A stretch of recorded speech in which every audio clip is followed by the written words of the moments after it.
Okay, so good afternoon, grade 12 UMS, yes, students. Okay, so now we will be moving on to our new topic, which is the figures of speech.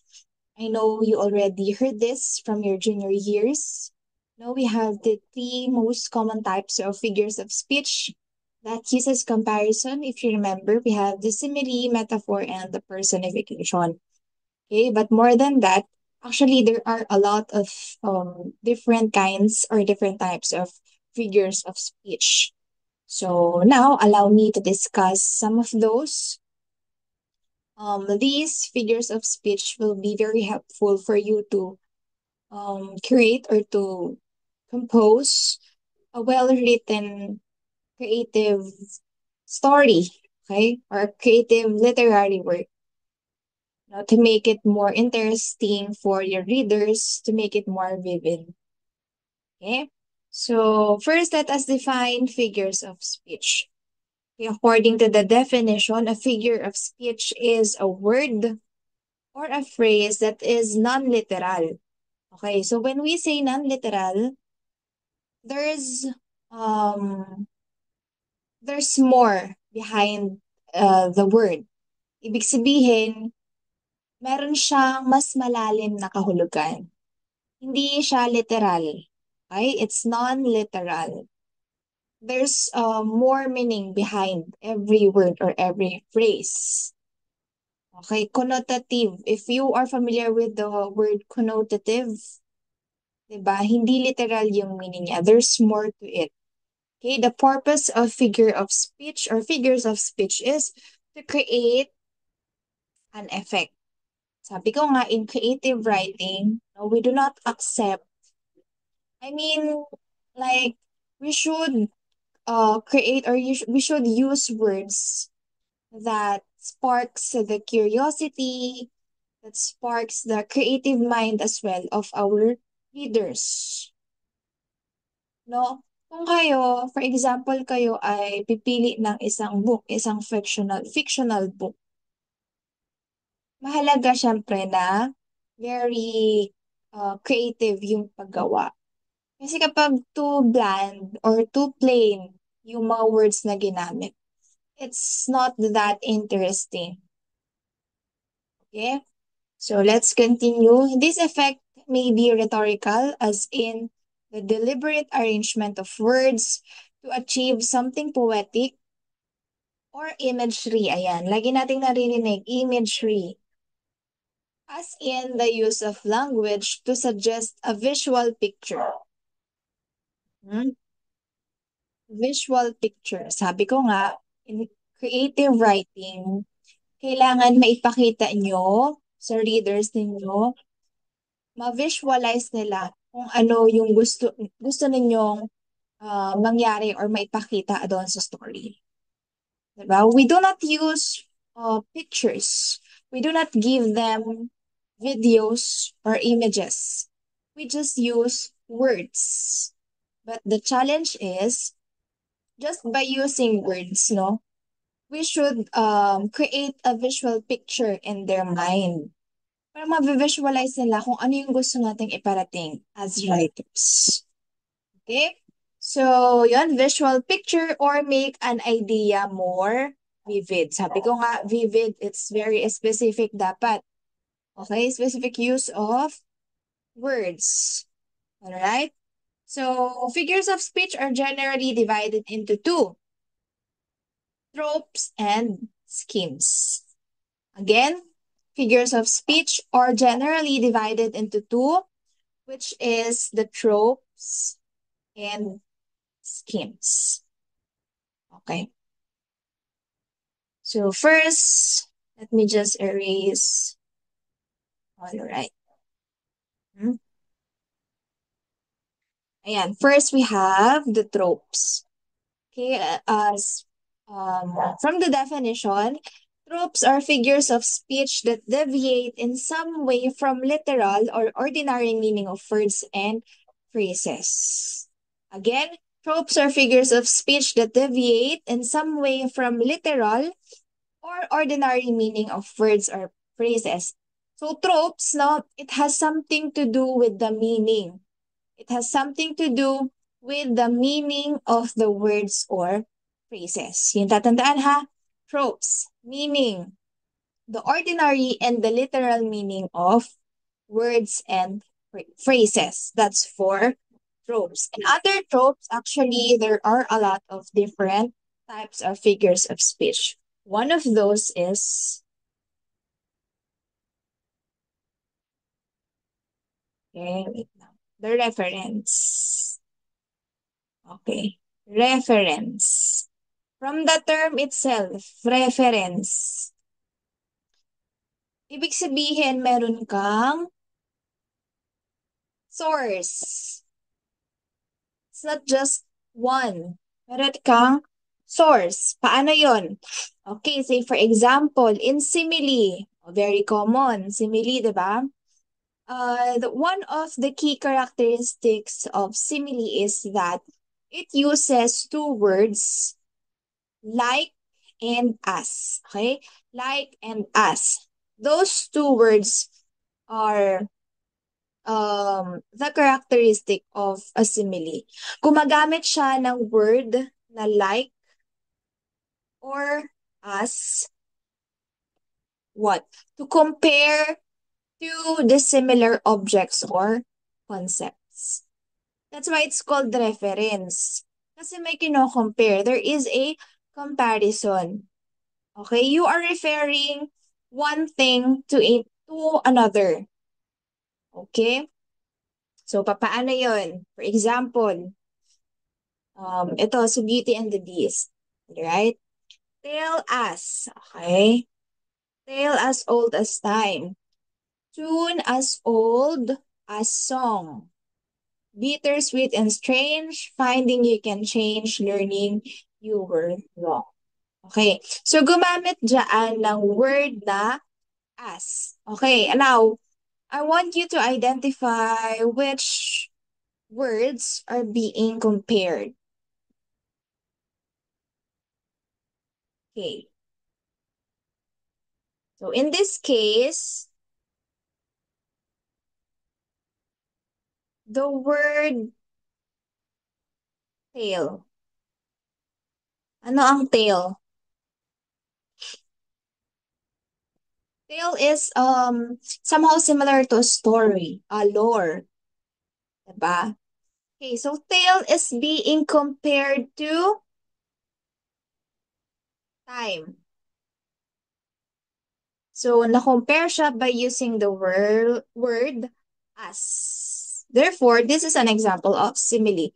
Tale as old as time. Ibig sabihin, in Tagalog, tale or story na kasing tagal or kasing tanda ng isang oras. Okay, what else? Tune as old as song. So the similar concepts or objects that being compared in this is yung tune, tono, and song. Okay, so again, gumamit ng word na as to compare to the similar objects.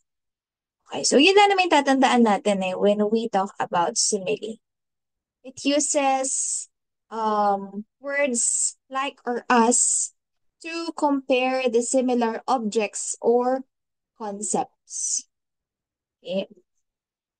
Now we have this metaphor. Okay. When we say metaphor naman, it's the direct opposite of simile. In simile, we use words like or as to compare things. However, in metaphor, we don't use the word like or as, but we are comparing. Paano po? Direct comparison. Diba? We compare directly to things. Paano? Okay, say for example, this one. But soft, what light through yonder window breaks? It is the east, and Juliet is the sun. Okay, what do you think is the metaphor on that statement?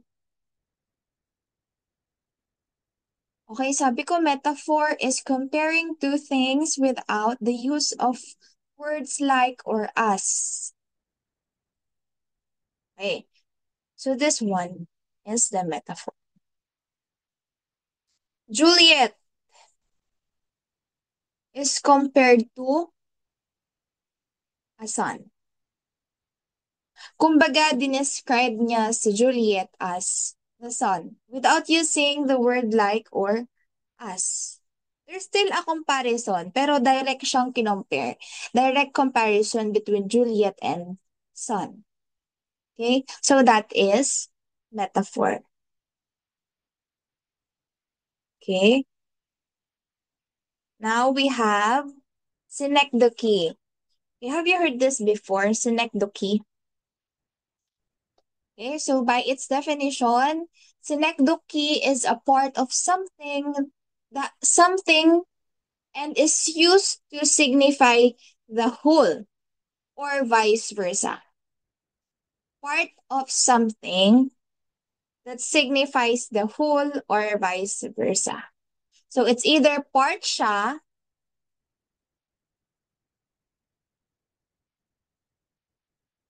okay, yan. It's either it's part of something or whole. Sabi kasi vice versa eh. Okay? So have you heard from one of your teachers before na when you are being too noisy in the class, then bigla niyang sasabihin, can you lend me your ears? Diba? Can you lend me your ears? Our ears are part of our body. Diba? It's a part of our head. Diba? Our ears. But, ibig sabihin nun na makinig ka. Pwede bang makuha ko yung attention nyo? Yun yung ibig sabihin ng, can you lend me your ears? Pwede bang makinig ka muna sa akin or sa sinasabi ko? And the word ears is part of our body. It's part of something. That's why it's an example of synecdoche. Diba? Synecdoche again is a part of something and is used to signify the whole or vice versa. Okay, another example. Oh, do you like my new wheels? Yung wheels dyan, hindi tumutukoy mismo doon sa gulong. Wheels are part of the car. Or wheels are part of a vehicle, hindi lang car. Pwede siyang maging motorcycle, tricycle, di ba? For example, kapag may hangout kayo with you're planning to hang out with your friends. Siyempre, ang unang tatanong dyan, kaninong wheels yung gagamitin? Diba? Pag sinabi namang wheels, hindi lang ibig sabihin nun is yung gulong. Diba? It signifies the whole, which is the vehicle. It's either a car, a motorcycle, diba? So that is synecdoche. No? Part of something. Oh, what else? Oh, ito yung ginamit ko palang example kanina. Friends, romance, countrymen, lend me your ears. Ibig sabihin, makinig ka sa akin. That's the meaning of the phrase, lend me your ears. And ears, take note that ears are part of our body. Okay, it's part of something. Manpower. If you want another manpower, pwede mong sabihin na, can you lend me a hand? Ibig sabihin nun, pwede mo ba akong tulungan? I need more hands. Ibig sabihin nun, hindi literal yung meaning nun na kailangan niya ng maraming kamay. Ibig sabihin nun na kailangan niya ng manpower. Kailangan niya ng tulong. And mind you, that hands are part of our body, no? But it is used to signify us as a whole na kailangan niya ng tulong. Kailangan niya ng tulong natin. Hindi lang nitong kamay natin. At kailangan niya ng manpower as a whole. Okay, so are you getting the point of synecdoche? So you only have to remember when we say synecdoche, we are using parts of something that is used to signify the whole or vice versa. All right? Okay, so we have another one here. Okay, so this is very common also, personification from the root word itself, person. Okay, so in personification, by its definition, it's an idea or thing that is given human attributes or feelings or is spoken of as if it were a human. So, ang ibig sabihin nun, this only means that we are giving human attributes or human qualities to inanimate objects. Pag sinabing inanimate or non-living things, ito yung mga bagay na hindi naman nakakapagsalita, hindi naman nakakalakad. Okay. Say for example, a tree. Okay? Once there was a tree. A tree cannot talk. A tree cannot walk. Diba? It's a living thing, yes, kasi lumalaki siya. But it's an inanimate object. Hindi mo siya mapapagalaw katulad ng nagagawa ng mga tao. But in personification, sabi ko nga, these things are given human qualities. Okay? Ano ba yung mga human qualities or human attributes? Diba? Humans can talk, humans have feelings, humans can walk, humans can scream, humans can whisper, and so on and so forth. So, yung mga qualities na yun ay ibinibigay sa mga inanimate objects. Okay, so take a look at this. Once there was a tree, and she loved a little boy. Okay. Paano mamahalin ng isang puno ang isang maliit na batang lalaki? When trees cannot talk, they don't have feelings, unlike us humans. But then, ginamit yung term na loved. The tree loved a little boy. Okay, so that is personification. Yung human qualities, we humans have the ability to love and to be loved. Diba? So that human quality is attributed or used to a tree na isang inanimate object. That is personification. Okay, another example. The heart wants what it wants or else it does not care. The heart wants what it wants or else it doesn't care. Okay. Ano yung inanimate object dito? Alright, it's the heart. Heart is just an organ in our body. No, it's very dependent on the different organs also to function. Okay? So sabi niya, the heart wants. Paano yun mangyayari? Ang puso is just an organ. Diba? Okay, so therefore, this is an example of personification. Again, when we say personification, you are just giving human qualities, human attributes to inanimate objects or inanimate things as if it is a human. So that's it. That's for, ayan, under ano pa rin tayo ha? Under reference. Bakit siya reference teacher? Kasi po, we use to compare things. We are referring this thing to another. Diba? Simile, oh. We are comparing two things. In metaphor, we are also comparing two things. In synecdoche, we are referring to a part of something to represent a whole. Or vice versa. O may reference pa rin doon. Personification also. We are comparing non-inanimate objects to human qualities or human attributes. Okay, so last under the reference is we have metonymy. Ano naman tong metonymy? Okay, so by its definition, metonymy, when an object or idea takes place of another with which it has a close association. In fact, metonymy means, ayan, so ito yung tatandaan nyo when we say metonymy. Change of name. Paano po yan na naman, change of name? Okay, say for example, if the office of the president announce something, di ba? Kung ang presidente ay may i-announce sa public, say for example, have you heard before na ang term na ginagamit is according to according to Malacanang or issued by Malacanang. Malacanang is yung ating it's an infrastructure.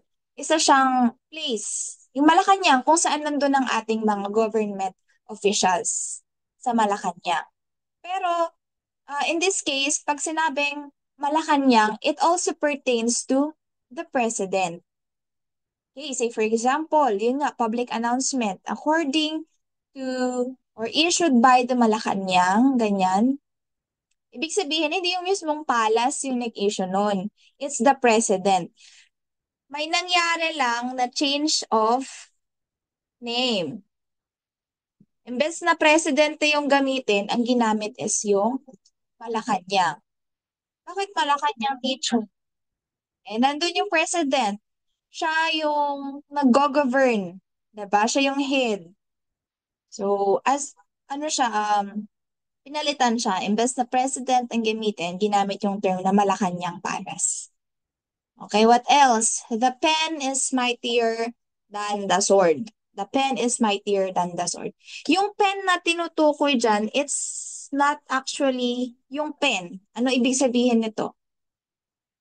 During your, the Spanish colonial period, diba? It's a very common phrase. The pen is mightier than the sword because our national heroes back then, they didn't fight for freedom by the use of sword or by the use of bloodbath. Ayaw nila ng violence before talaga originally. So they want a social reform. They demanded social reform through the use of pen. And by pen, ibig sabihin to, hindi yung mismo pen or yung panulat. It just means the words, okay? Through literature. Kaya sinabi na the pen is mightier than the sword. So, imbes na gamitin yung term na literature or the word, ginamit yung term na pen. So, there is a change of name. Okay? So, you only have to remember when we say metonymy, there is a change of name. Okay, so that is for the reference. Under tropes. Ano na nga pag tropes? Pag sinabing tropes, it has something to do with the ordinary or the literary meaning of words or phrases. Okay. Ayan, so under tropes, meron pang isa. We have the word play or puns. Have you heard this before na, yung puns? Pag naririnig ko yung word na puns, I think about it as a joke. Ganun. Or parang an entry. Okay? So, nevertheless, let us move on to our topic. Sige, wait lang, hirap magitin. Antanaclasis. Okay? From its definition, it's a phrase or word that is repeatedly used. Though the meaning of the word changes in each case, it is the repetition of a similar word in a sentence with different meanings, or a word is repeated in two or more different senses. Okay. So, pag sinabi namang antanaclasis, yung two words, I mean, one word is being used twice or thrice in a statement, pero magkaiba yung meaning. Okay, paano yon? 'Di ba in English, in dictionary, There are a lot of words similar in pronunciation, similar in spelling, but they have different meanings. Okay? They have different meanings. So, ganito dito sa Antanak classes. Ginamit yung parehong word in a statement, but they have different meaning. Paano? Say, for example, if you aren't fired, oh yan, take note of this. If you aren't fired with enthusiasm, you will be fired with enthusiasm. If you aren't fired with enthusiasm, you will be fired with enthusiasm. Okay, so ang ginamit dyan na word ay fired. Okay? Dalawang beses na ginamit yung word na fired. But then, it has a different meaning o explanation. The first fired, ito, yung nasa first line, means to be passionate. Ibig sabihin, you have to give your best in a job. You have to give your best shot with enthusiasm. Kasi kapag hindi, you will be fired. Ito na yung sinasabi natin sa mga workplaces na you are fired, yung ganon. Ibig sabihin, mati-terminate ka sa job. Okay? So, nakita yung pagkakaiba ng words. Pareho ng spelling, pareho ng pronunciation, but it has different meanings. Okay? Depending on paano siya ginamit sa statement. That is Antanak classes. Okay? One word is being used in a statement but with different meaning or different senses. If you aren't fired with enthusiasm, ibig sabihin ng fired dyan, if you aren't passionate with what you do, if you don't give your efforts or if you don't give your best shot in your workplace or in your job, tendency is you will be fired. Ibig sabihin naman ng pangalawang fired dyan is that there's a tendency that you will be terminated from your job. Okay, so that is Antanak classes. Alright, so next we have onomatopoeia. Okay, I know you're familiar with this one. When we say onomatopoeia, it is a word which imitates the natural sound of a thing. Ayan, ito lang tatandaan. Natural sounds. It has something to do with sounds. Okay, so it creates a sound effect that mimics the thing described, making the description more expressive and interesting. Sabi ko nga, in creative writing, we only use words. Now, how are we able to create a visual picture or to the mind of the readers just by words? No? So we have to be creative. We have to be expressive. Even the words, even the sounds, no, kailangan nating i-verbalize, i-word out. Okay, so papaano yon? Okay, ito, oops. Ayan, madalas natin ito nakikita sa mga comic books or comics, right? Crash. O, ano ibig sabihin ng crash? Crash na C-R-A-S-H. Diba? It means merong nagbanggaan. Diba? Crash. O, wham. Siguro yan, pwede nating sabihin dyan, merong rambulan or merong suntukan na nangyari. Bang. Diba? It's the sound of a gun. Ayan po. Okay, so pwede rin dito yung mga sounds ng animals like meow, ganun. Arf. What else? Yung sound ng water splash. Okay, that's also an onomatopoeia. What else do we have? The sound of the clock, diba? Minsan meron akong nababasang book na sa umpisa pa lang or sa introduction, tick-tock, tick-tock. Okay, so yung word na tick-tock, tick-tock, it indicates the sound of a clock. Ano pa ba? Ding-dong, diba? It's the bell, the ring of a bell. Okay? So those are examples of onomatopoeia. The word imitates the natural sounds of a thing. Yun lang yun. The word imitates the natural sound of a thing.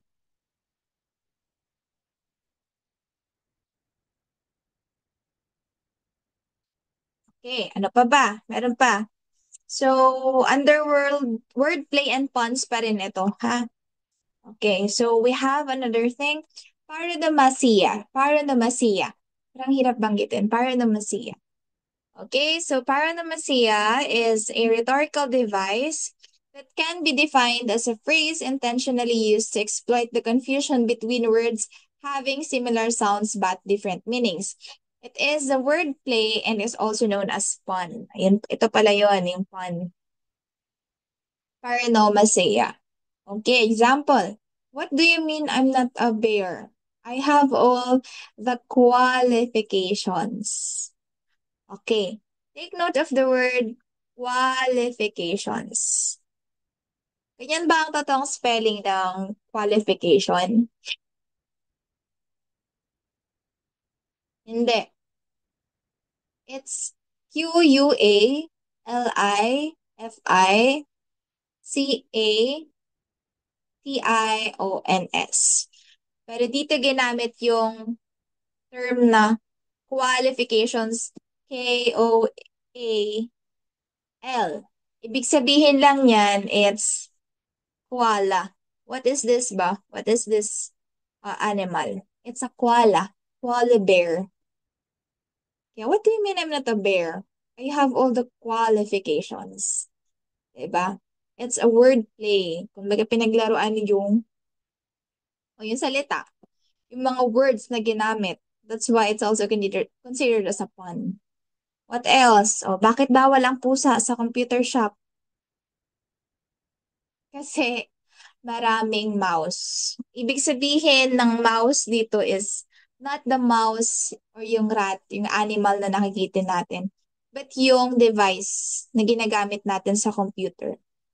Oh, nakikita siya usually sa computer shop, 'di ba? Bakit bawal ang pusa sa computer shop? Kasi maraming mouse. Okay, that is an example of paronomasia, or usually it also known as a pun or a word play. Meron pa yung sa GMA, ano ba yun? Ah, hindi, ABS-CBN. Sabi ng isang newscaster, um, ano ang tawag sa pusang malungkot? Sabi niya, ano? Sagot ng isa, malungkat. Diba? Because pusa in English is cat and a sad cat is malungkat. Mga ganong bagay. That is a paronomasia. Wordplay. Pinaglalaroan yung mga salita. Okay, pwede siya maging entry, pwede siya maging pun or a joke. Okay, so that's it. Ayan. So now we will be moving on to another. We have overstatement and understatement. Okay, si OA at si nonchalant. Ayun, si OA at si nonchalant. Paano? Okay, first we have hyperbole. Pag sinabi nating hyperbole, you only have to remember that is exaggeration. So for OA, ganon. Exaggeration. Okay, so by definition, it is a figure of speech and literary device that creates heightened effect through deliberate exaggeration.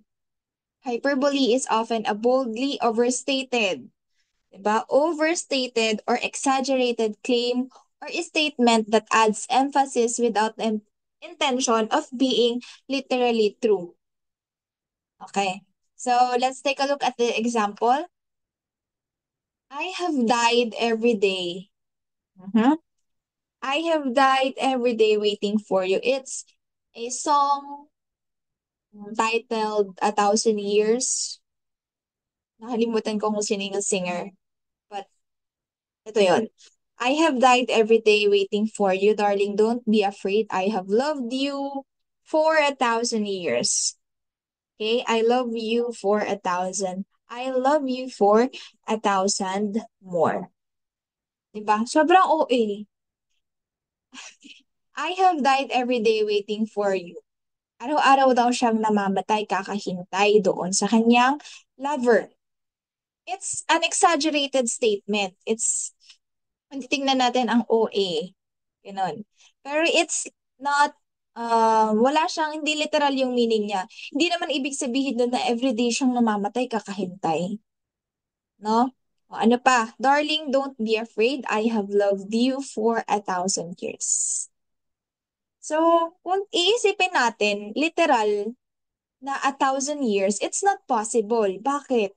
Isipin mo yung lifespan natin ng mga tao. Usually, humans can live, um, nasa ano na lang tayo, siguro 60 to 70. Ganun na lang yung lifespan ng tao. Maswerte ka kung umabot ka ng 80, 90, and 100. Paano pa tong 1,000 years? It's a whole millennium. 'Di ba? It's a very exaggerated statement. It's an overstatement. Ibig sabihin lang noon, dito, pag sinabi niya, I have loved you for 1,000 years, is that, mamahalin mo siya hanggat nabubuhay ka, ganun. And sabi dito, I love you for 1,000 more. So hanggat nabubuhay ka or hanggat um, meron kang ability to love, ayun. So magmamahal ka doon sa yung special someone or doon sa partner mo. Ayun lang yung ibig sabihin nun. Pero it is said through the use of exaggeration, through the use of overstatement. Okay, so therefore, it is an example of hyperbole. What else? A million dreams are keeping me awake. A million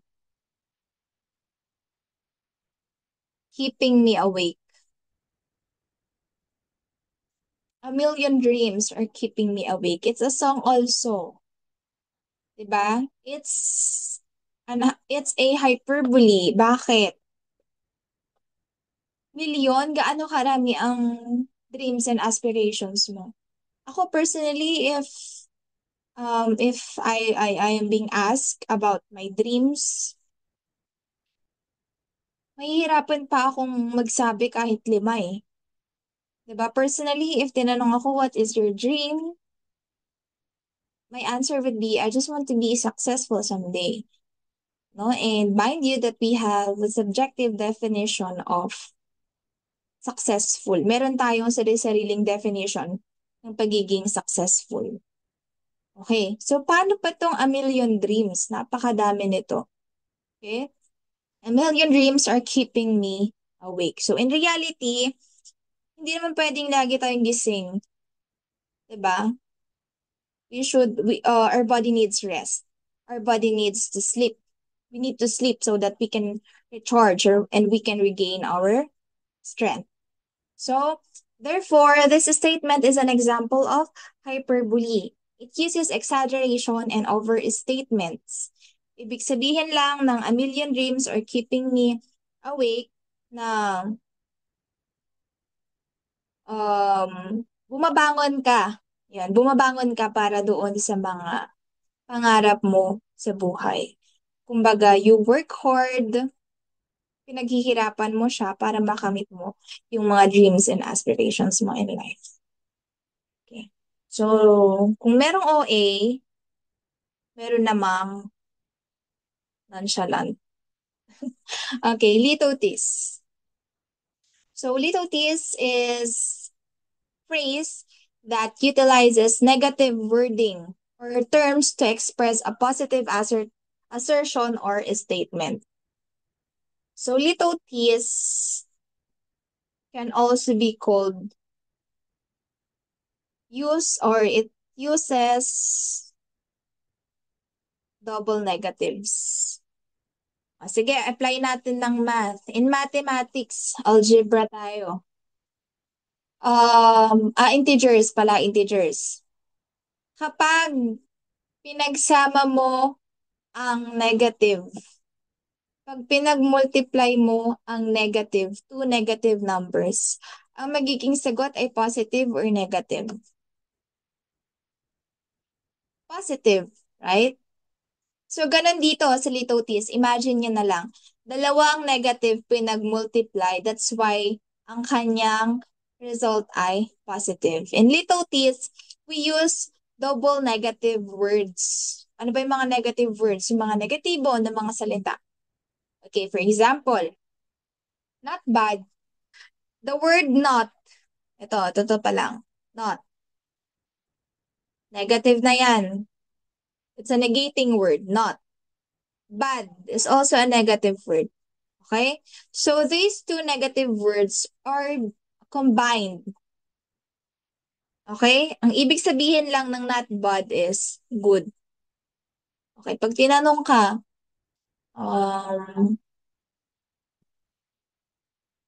paano I mean like, pag tinanong ka sa lasa ng isang pagkain, tinanong ka, masarap ba? Masarap ba? Anong lasa? Sagot mo, not bad. Ibig sabihin nun, okay lang, it's not really good, but it's not that bad. It's good. Average. Okay? Ano pa? Not ugly. Oh, not is a negating word again. It's a negative word. Ugly is a negative word. Not ugly. Ibig sabihin nun, pretty. Maganda. Okay? Double negative is equals to positive. Hmm. What else? You are not. Oh, negating word. And then, another negative word. You are not wrong. Okay, so double negatives is equals to positive. Not wrong means right. Okay? She is no ordinary girl. No is a negating word. Ordinary. Ordinary girl. Okay? Somehow negative. It's ordinary eh. Parang, okay, mediocre, average. Okay? So, double negative is equals to positive. Special. Special girl. No ordinary eh. Ibig sabihin, special. O, what else? I am not, diba nakakalito? Not and then unfamiliar with poetry. Not is a negating word, unfamiliar is a negative word. Ibig sabihin lang na kapag siya ay hindi unfamiliar, marami siyang alam doon sa isang bagay. So again, double negative is equal to positive. Not unfamiliar means she knows a lot about something or about poetry in this case. Okay, so under under overstatement and understatement, we have two again, hyperbole and litotes. Hyperbole is the use of exaggeration or overstatement, while litotes is the use of negative wording or double negatives. Ayun na lang tandaan, double negatives to express a positive statement or assertion. Okay, so in litotes, negative times negative is equals to positive. Pinagsama yung dalawang negative na word para makabuo ng isang translation na merong positive meaning. Okay. What else? We have inversions. Ano tong inversions? So kanina, under tropes, we have the references, we have wordplay and puns, we have overstatement and understatement, and now we have the fourth one is inversion. Ano naman tong inversion? Ano ba meaning ng inversion? From the term inverted. Baliktad. Magkabaliktad. Diba? Sige. Now we have rhetorical question. O, pag sinabing rhetorical, Ano ba pag rhetorical? Does it require an answer? Pag sinabing rhetorical question. Pag nagtanong ka ng isang rhetorical na tanong, kailangan ba may sagot? Wala. Okay? So again, rhetorical question is just ask for the effect or to lay emphasis on some point being discussed when no real answer is expected. Ibig sabihin ng rhetorical question, it's a type of question pero hindi siya nag-expect ng sagot. It's just for the effect. Okay? A rhetorical question may have an obvious answer, but the questioner asks it to lay emphasis on the point. So it's just for the effect lang para ma-emphasize yung pinopoint out ng speaker, pero hindi siya nagre-require ng sagot. Okay? For example, ayan, I put my shirt on inside out. Sabihin, baliktad yung suot ko ng damit. What's the matter with me? Ano pong mali? Anong nangyayari sa akin? Bakit baliktad yung pagsuot ko ng damit? It's a rhetorical question. What's the matter with me? What's the matter with you? Diba? It doesn't require an answer. Pero hindi, dito sa comics, dito sa example, hindi na gets yung rhetorical question. Sinagot niya talaga, sabi sa kanya, you're sloppy, you're absent-minded, you leave the toilet seat up. You scratch yourself in public, you don't return phone calls, you clip your toenails in bed. Tapos sabi niya, it was a rhetorical question. Big sabihin, hindi niya talaga tinatanong kung anong meron sa kanya, anong nangyayari sa kanya. It's just a rhetorical question, just for the effect, no? Okay, so that is rhetorical question.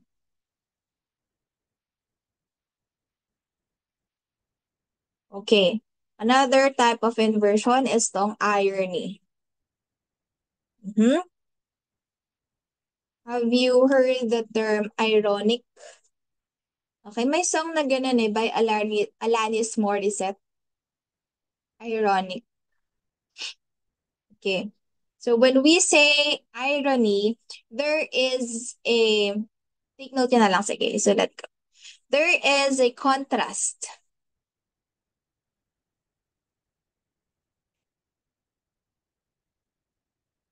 between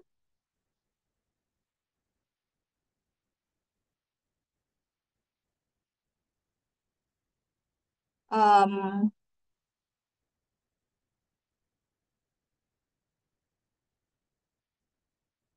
okay, there is a contrast between reality and what we expect. Kumbaga, ang ironic, ito yung ina-expect natin, pero ito yung nangyari. Okay? Actually, there are three types of irony. Ayan, we have the verbal, situational, and the dramatic irony. When we say verbal irony, it means that the character says from the term verbal, diba? Ibig sabihin, meron siyang involvement ng words.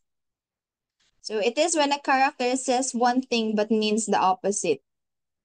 Okay? Sabi nung cloud, you look so happy to me. Happy daw, pero ang pinapakita namang itsura ng sun is nakasimangot, nakabusangot. Okay? Another example of irony is um, for example, umuulan. Malakas yung ulan, madilim, binabaha ka na, ganyan. And then, kailangan mo pa rin pumasok sa school. Kailangan mo pa rin pumasok sa school. Tapos, bigla mo sinabi, great weather we're having. Eh, umuulan, madilim. 'Di ba? It's ironic. Kumbaga, it's somehow sarcastic na, oh, great weather we're having. Kahit na umuulan at malakas yung ulan dahil binabaha ka na madilim. Diba?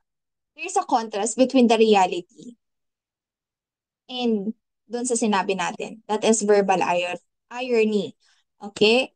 So when we say situational irony naman, it's about the events. No, the events are opposite of what's expected. Kung sa verbal, yung sinabi ay in contrast. Sa situational naman, yung mismong event or yung mismong sitwasyon. Okay, say for example, perfection. Yung word is perfection. 'Di ba? Pero, nasira. Ibig sabihin, meron siyang hiwa ito, meron siyang hiwa. Which makes it imperfect.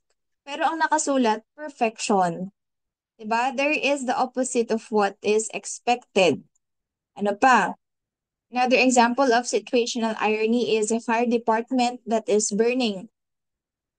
Diba? Pag sinabing fire department, we expect them to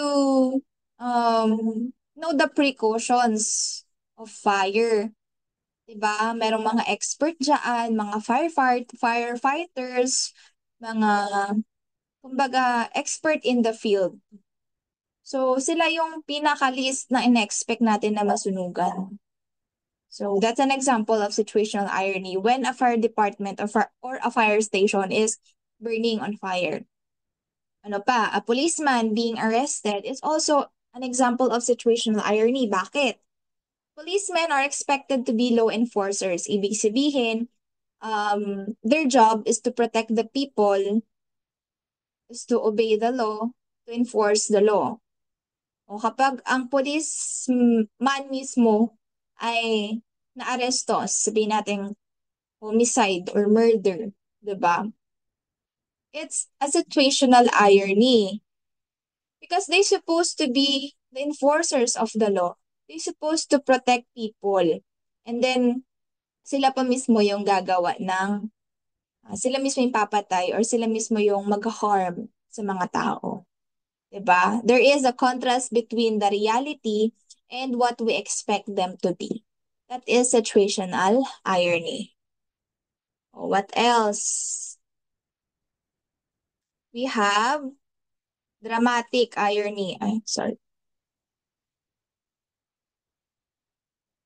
Okay. So we have dramatic irony. In dramatic irony naman, it has something to do with the audience and the characters in a story or in a movie. So, in the dramatic irony, it seems that the audience know more. Ibig sabihin, mas alam ng audience yung nangyayari doon sa story kesa sa mismong character. Paano?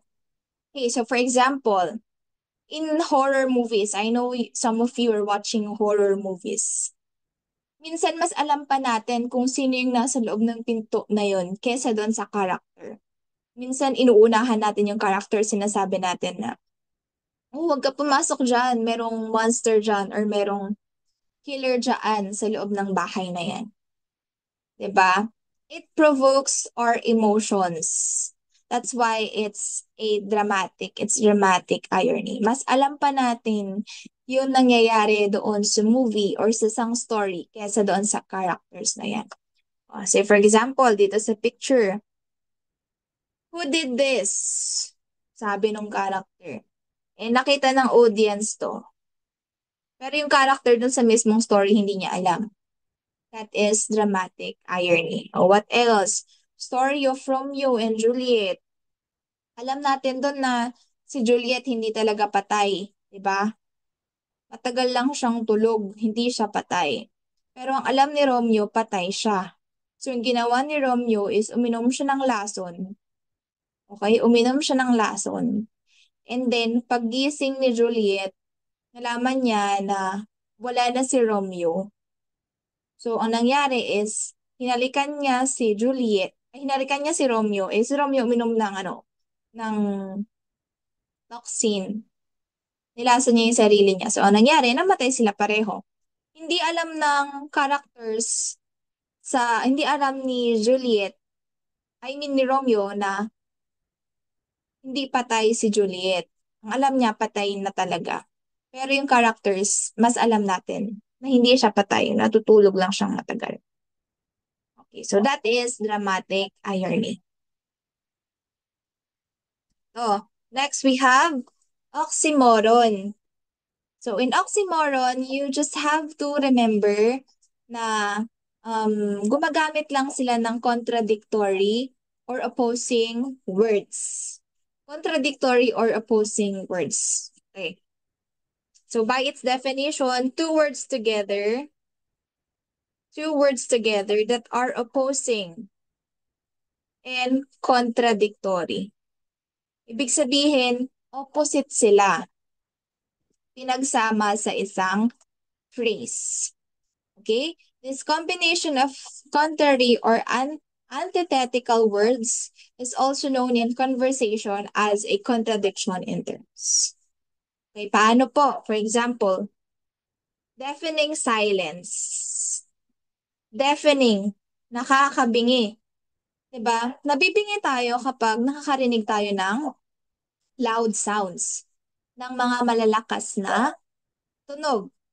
Sabi dito silence, ibig sabihin katahimikan, no? Nakakabinging katahimikan. So those two words are opposite with each other. They are contradictory in meaning. Pero pinagsama sila sa isang phrase, sa isang statement. Deafening silence. That is oxymoron. Okay? What else? Doing. Okay? Ibig sabihin, doing, may ginagawa ka. Pero nag-add ng another word, nothing. Doing nothing. Walang ginagawa. That's an example of oxymoron also. Act naturally. When we say act, diba, when we are acting, we are pretending. Naturally. It's, pag sinabi nating natural is, natural na lumalabas, walang halong pag-iinarte. Diba? Those two words are contradictory. Okay, all alone.